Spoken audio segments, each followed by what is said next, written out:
Namaskar. A warm welcome to World News and Indian Perspective on All India Radio. This is Anita Anand and with me is Navneet Singh bringing glimpses of the major developments of the day from across the globe. Over the next half an hour, we shall bring you the latest from the world of politics, economy, sports, entertainment and more. The headlines. India calls for a free, open and inclusive order in the Indo-Pacific region, says the Defence Minister Rajnath Singh at 9th ASEAN Defence Ministers meeting in Cambodia. India said it will continue to support all national, regional and international efforts for strengthening maritime security. In central China, massive protests have been reported at the iPhone factory in Jiangsu province. Former U.S. President Donald Trump loses a legal battle to prevent release of his tax returns to a congressional committee. Rescue and search operations continue amid aftershocks of the Monday earthquake in Indonesia that left over 260 people dead. At least 7 people are dead after a gunman opened fire at a Walmart supermarket in Chesapeake in the U.S. state of Virginia, officials say. UNICEF and India join hands to promote films on child rights at IFFI in Goa. And in FIFA World Cup, in yet another upset, Japan beat Germany 2-1 in group stage match.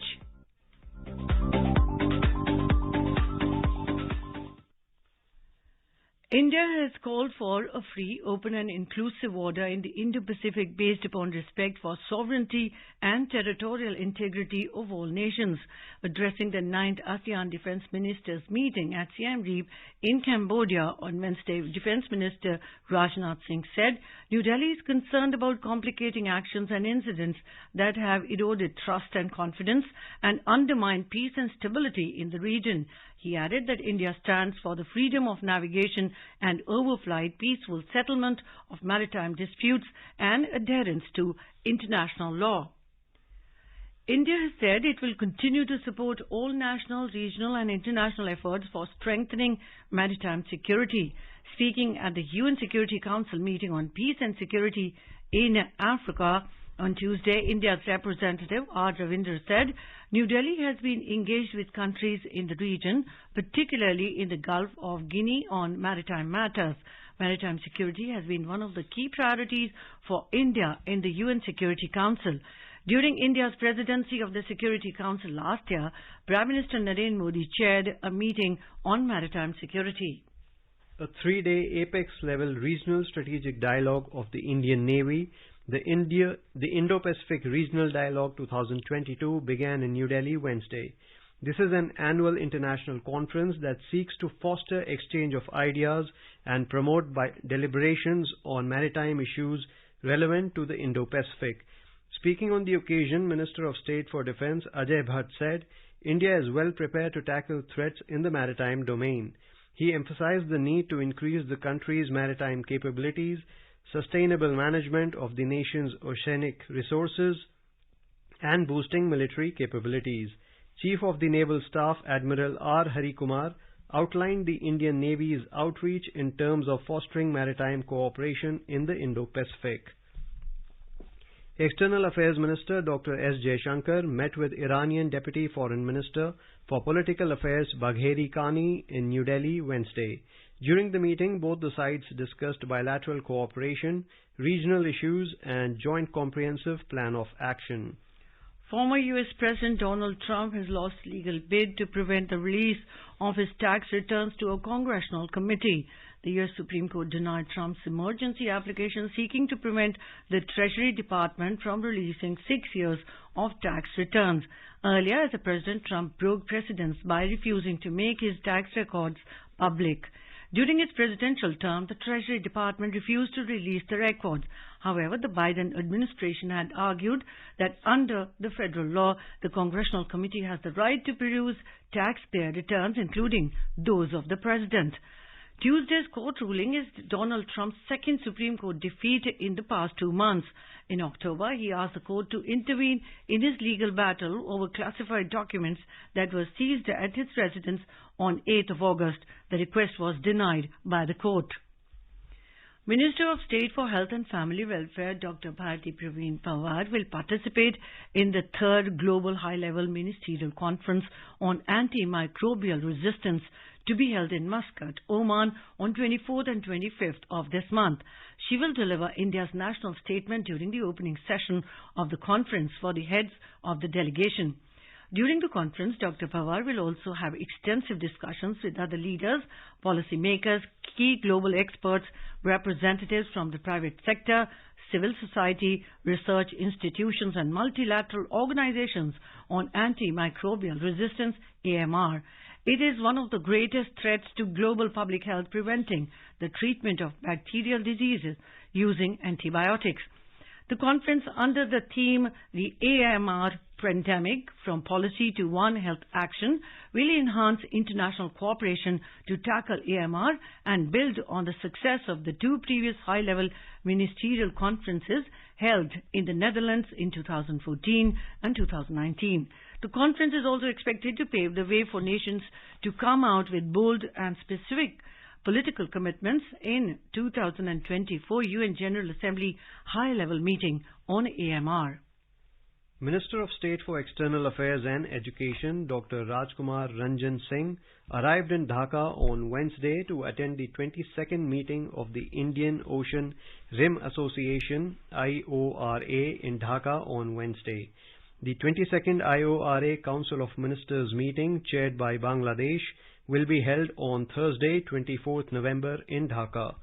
The Council of Ministers meeting was preceded by the 24th meeting of the Committee of Senior Officials, CSO, held on 22nd to 23rd November. The 23 member states of IORA and 10 dialogue partners are expected to join the ministerial and senior official meetings. Earlier, addressing the inaugural session of the Indian Ocean Rim Association Business Forum Leadership Summit on Sunday, Foreign Minister Dr. A.K. Abdul Momen described IORA as a key driving force to ensure development, peace and stability in the region. In central China, massive protests have been reported at an iPhone factory in Shenzhou province. According to media reports, the protests started Tuesday night over unpaid wages, contract disputes and fears of rising COVID infections. Shenzhou iPhone plant, run by Taiwan-based Foxconn, is the world's largest iPhone factory, with around 200,000 workers. Last month, a massive exodus of Foxconn workers was seen at this plant as they complained about inadequate antivirus protection and poor working conditions. Such massive disruptions have hit the Apple's critical supply chain in China. Foxconn and the local government had promised high wages and better working conditions to attract new workers to the factory. But Wednesday's protests again reflected a build-up of tensions since the lockdown began in October. The UN Human Rights Office has warned the situation in Iran is critical and criticized authorities for apparently not releasing protesters' bodies. A hardening of the response by security forces to the anti-government unrest was resulting in a rising number of deaths, spokesman Jeremy Lawrence said. He put the toll at more than 300. He also expressed concerns at reports that bodies were being held unless families stayed silent or gave false statements on the cause of death. Sources close to the families of several people shot dead at protests over the past 9 weeks have alleged that when they went to mortuaries to retrieve their bodies, they came under pressure from security officials to go along with the state media reports that they were bystanders or militiamen killed by the rioters. Pre-launch celebration of the International Year of Millets will be held on Thursday in New Delhi. External Affairs Minister Dr. S. Jaishankar and Agriculture Minister Narendra Singh Tomar will attend the event. During the event, both the ministers will share the vision of the government for successful celebration of the International Year of Millets 2023. High commissioners and ambassadors to India from more than 60 countries are expected to attend the pre-launch celebration. The key objective is to spread awareness about Indian millets and engage with other nations for a successful global celebration of International Year of Millets 2023. Recently in G20 summit in Bali, Prime Minister Narendra Modi highlighted the benefits of millets, saying that millets can solve the global malnutrition and hunger problems. He has also highlighted that India is promoting natural farming and repopularizing nutritious and traditional food grains like millets for sustainable food security. He had urged all to celebrate the International Year of Millets with great enthusiasm next year. The year 2023 will be celebrated as the International Year of Millets. The primary aim of this initiative is to increase the awareness of millets' health benefits among the public. Union Home Secretary Ajay Kumar Bhalla and Chairman of Defence Research and Development Organization DRDO, Dr. Samir V. Kamath on Wednesday released Compendium of Low-Intensity Conflict Products developed by DRDO. The compendium consists of more than 100 technologies, systems and products developed by DRDO for low-intensity conflict operations, which will be a valuable repository of information for the Central Security Forces. The compendium also provides information about the industries engaged in manufacturing the products. In today's Hotspot section, we bring you a news commentary. India at COP27 pitched for hard bargains to help the South. The UN Conference of Parties COP in Sharm el-Sheikh, Egypt saw India unfurling its long-term strategy for transition to a low-carbon emissions pathway so as to become carbon neutral by 2070. This is premised on expanding its nuclear power capacity by at least threefold in the next decade, besides becoming a global hub for producing green hydrogen and augmenting the proportion of ethanol and petrol to cut its reliance on the fossil fuel. These steps, in the words of Environment, Forest and Climate Change Minister Bhupender Yadav, who led the Indian contingent, remain consistent with India's 5-decade journey to net zero or being carbon neutral by 2070, a major pledge made by Prime Minister Narendra Modi at Glasgow last year at the COP26. With as many as 195 member nations signatories to the UN Climate Pact being obliged to put on the table the long-term document by 2022, only 57, India's latest edition, have done so. The Long-Term Low-Emission Development Strategy, LTLEDS, has been made in the framework of India's right to an equitable and fair share of global carbon budget.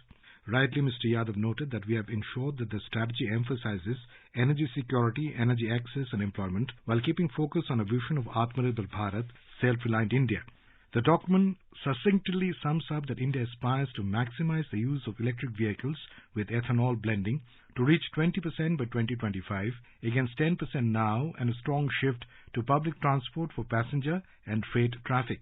India would focus on improving energy efficiency by the Perform, Achieve and Trade PAT scheme, the National Hydrogen Mission, increasing electrification, enhancing material efficiency and recycling and waste to whittle down emissions. With India's forest and arboreal cover, a net carbon sink absorbing 15% of carbon dioxide emissions in 2016, the country is on track in fulfilling its nationally determined contributions, NDC's, commitment to 2.5 to 3 billion tons of additional carbon sequestration in forest and tree cover by 2030. Even as the NDCs are voluntary commitments by countries to reduce emissions, India's latest updated NDC commits to ensuring half its electricity is derived from non-fossil fuel sources by 2030 and reducing the emissions intensity by 45% below 2005 levels by 2030. India argued for strong international cooperation through action and solutions-oriented coalitions like International Solar Alliance and Coalition of Disaster Resilient Infrastructure, both of which were launched and nurtured by India. Hedging its proposals, New Delhi made it plain that such metamorphosis demands costs ranging in trillions of dollars that advanced nations responsible for the extent carbon pile-up should be making good. Even as the transition to low-carbon development paradigm entails multiple costs pertaining to the invention of new technologies, new infrastructure and transaction costs, provision of climate finance by developed nations alone could play a prominent part that needs to be stepped up.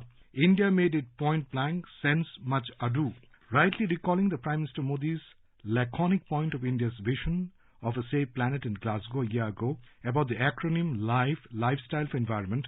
The Indian delegation leader, Mr. Yadav, in his national statement at COP27, amplified this, stating that the world urgently needs a paradigm shift from mindless and destructive consumption to mindful and deliberate utilization.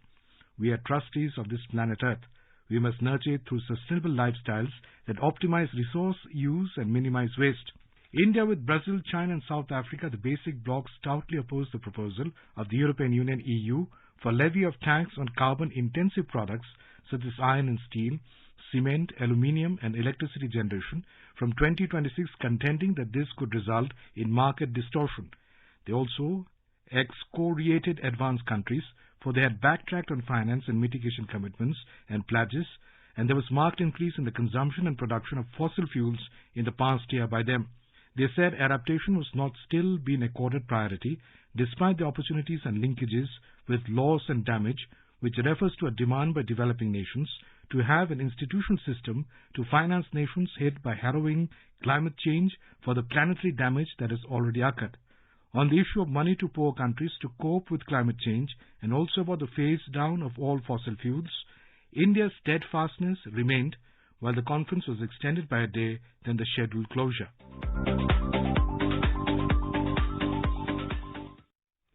This is All India Radio giving you the world news. For quick news updates round the clock, follow us on Twitter at AIR News Alerts. Welcome back to the world news. The far-right party of Brazil's outgoing president, Jair Bolsonaro, has challenged some votes in October's elections that saw him lose narrowly to leftist Luiz Inácio Lula da Silva. The Liberal Party asked the Electoral Court to reject ballots from certain voting machines which it claims were compromised during the second round. The court has now given the party 24 hours to amend its petition to include the first round of voting. The same machines were used both times. Mr. Bolsonaro's party performed better than expected in the first round. The party has not presented proof for its allegation of machine errors. Lula's victory with 50.9% to Bolsonaro's 49.1% has been ratified by the Superior Electoral Court, TSE, so the challenge may not get very far. It concerns some 280,000 voting machines which were models deployed before 2020. Mr. Bolsonaro has previously claimed that Brazil's electronic voting system is not fraud-proof. Mr. Bolsonaro, while not conceding defeat, has given the go-ahead for a presidential transition. He has stepped away from the public gaze since losing the election on 30th of October. In Indonesia, rescuers are battling dozens of aftershocks at West Java region as the search for earthquake survivors reaches its third day. West Java Governor Ridwan Kamil told a news channel that the region had experienced around 140 shocks since Monday's quake. At least 268 people, including many children, have been killed so far. Around 151 people remain missing and more than 1,000 are injured. Hundreds of responders have been sent to Cianjur, where the quake struck. The 5.6 magnitude earthquake wreaked damage across a wide area in Cianjur, West Java on Monday, but the efforts have been hampered by torn-up roads and continuing tremors in the area. Pakistan's nuclear army will soon have a new commander, with the Prime Minister's office confirming that it had received a list of names of 6 senior generals for arguably the most powerful post in the country. The current Chief of Army Staff, General Qamar Javed Bajwa, is to step down on 29th November after serving for 6 years. The Office of Prime Minister Shehbaz Sharif tweeted on Wednesday that it had received the names for the positions of Army Chief as well as Chairman of the Joint Chiefs of Staff Committee. The tweet noted that Prime Minister will take a decision on the appointments as per the laid down procedure. Bajwa took charge of the 6 lakh strong army for 3 years in November 2016. He was granted an extension in August 2019 by then Prime Minister Imran Khan. The confirmation from the Prime Minister's office followed confusion, claims and counterclaims on Tuesday night that played out in the news as well as on social media, triggering speculation of strained ties between the government and the military. The military is considered to be Pakistan's most powerful institution and has ruled the country for more than 3 decades of the 75 years since it gained independence in 1947, and also imposed martial law thrice. At least 7 people are dead after a gunman opened fire at a Walmart supermarket in Chesapeake in the U.S. state of Virginia, officials says. A man believed to be store manager opened fire, then turned the gun on himself and is now dead. Multiple others were injured in the shooting. The attacker's motive remains unclear. In FIFA World Cup Football 2022 on Wednesday, Japan beat 4-time champions Germany by 2-1 in a Group E encounter at Khalifa International Stadium in Qatar. Ike Gundogan opened the scoring for Germany in the 33rd minute of the first half through penalty after David Raum was brought down in 18-yard box by the Japan goalkeeper. Japan's Doan equalized the score in the 75 minutes of the second half, while Asano scored the all-important goal in the 83rd minute of the second half. Earlier, Morocco held 2018 World Cup runners-up Croatia to a goalless draw at Al Bayt Stadium, while Croatia held possession for a significant part in the match but didn't create any threat apart from the first half effort by Nikola Vlasic. The Morocco players showed attacking intent and fought till the last minutes to eke out a draw. UNICEF and National Film Development Corporation (NFDC) have joined hands to promote films with a child rights perspective at the ongoing 53rd International Film Festival of India (IFFI) in Goa. A special section for films that highlight children's and adolescents' issues and rights have been created at the IFFI for the first time. 6 films curated jointly by NFDC and UNICEF are being screened during the festival. These films depict the real issues faced by children and raise awareness on their rights. These films will also reflect on the dynamic forces that shape childhood and its socio-economic context. Along with the screenings of these films, IFFI will also be engaging with the leading filmmakers on the role of creative cinema in promoting rights of children. This will be done through UNICEF knowledge sessions and panel discussions at the festival. U.S. Secretary of State Anthony Blinken has spoken to Ethiopia's Prime Minister Abiy Ahmed about the implementation of the ceasefire deal between government troops and Tigray forces in the north. In a readout of his phone call to the Ethiopian leader, Mr. Blinken stressed the need to immediately implement the deal, including withdrawal of all foreign forces and concurrent disarmament of the Tigrayan forces. Mr. Abiy has already reiterated his government's commitment to the peace deal. The Secretary of State said that U.S. was committed to support the African Union-led process, including its monitoring and verification mechanism of the peace agreement. Mr. Blinken recognized ongoing efforts by the Ethiopian government to work towards unhindered humanitarian assistance and restoration of basic services in Tigray and neighboring Afar and Amhara regions. At least 10 Chadian soldiers were killed and others wounded when Boko Haram attacked a military unit in western Chad on Tuesday. The government has said, but media reports suggest the fatalities may be much higher. The attack took place near Nogoboa in the Lake Chad area, a vast marshy region shared by Chad, Niger, Cameroon and Nigeria that has been battered by Boko Haram and the Islamic State in West Africa province, ISWAP armed group. The unit had been sent to help set up an advanced position of Bouka Tolorom Island when it was attacked by elements from the Boko Haram sect. Presidential spokesman Brad Mahamat said in a statement on Tuesday. In Nepal, Prime Minister Sheikh Bahadur Deuba was elected on Wednesday for the 7th consecutive time for his home district of Dhankuta. The counting of votes continues for parliamentary and provincial elections in the country. Senior Nepali Congress leader Mr. Deuba defeated an independent candidate, Sagar Dhakal, by a margin of over 12,000 votes.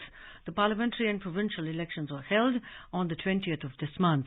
It was the second general election since the promulgation of the Constitution in 2015.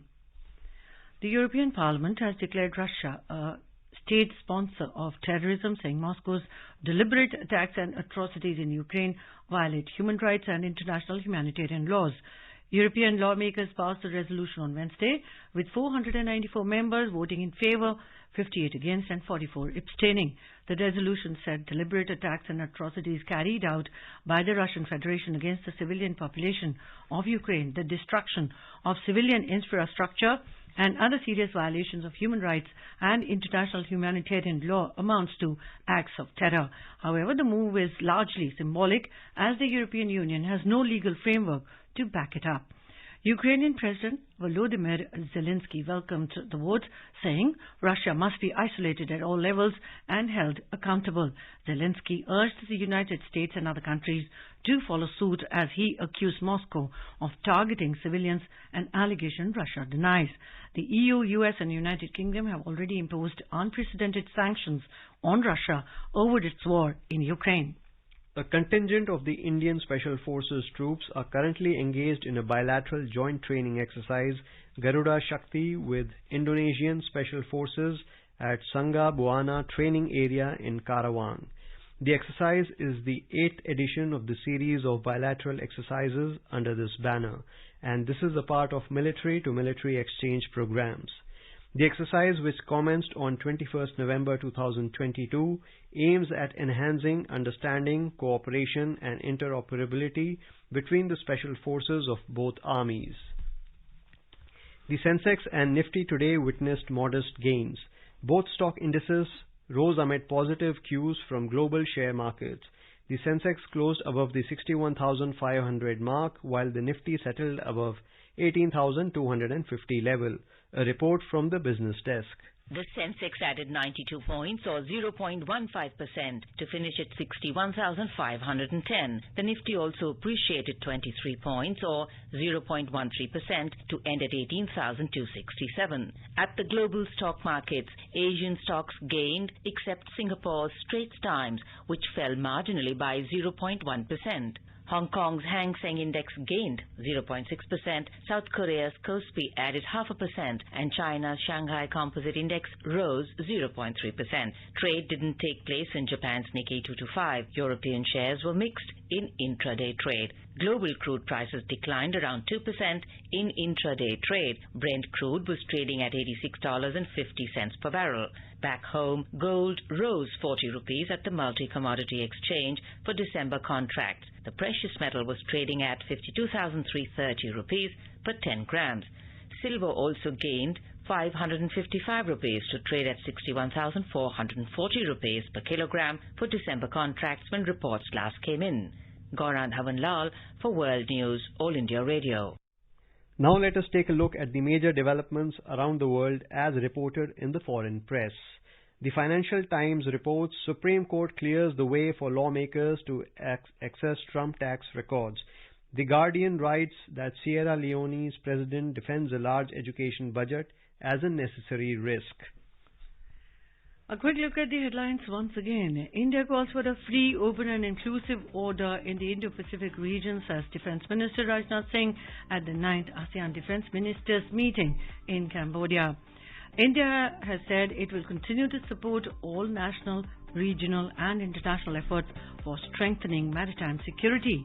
In central China, massive protests have been reported at an iPhone factory in Chengchu province. Former U.S. President Donald Trump loses a legal bid to prevent release of his tax returns to a congressional committee. Rescue and search operations continue amid aftershocks of the Monday earthquake in Indonesia that left over 260 people dead. At least 7 people are dead after a gunman opened fire at a Walmart supermarket in Chesapeake in the U.S. state of Virginia, officials say. UNICEF and India join hands to promote films on child rights at Ife in Goa. And in FIFA World Cup, in yet another upset, Japan beat Germany 2-1 in group stage match.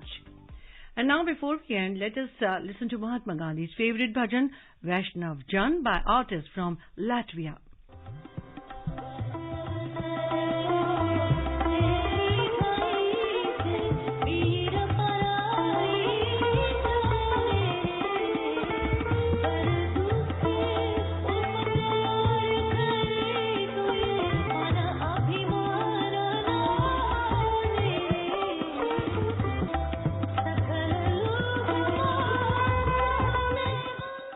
that, we end this bulletin. We'll be back at the same time tomorrow with the next edition of World News.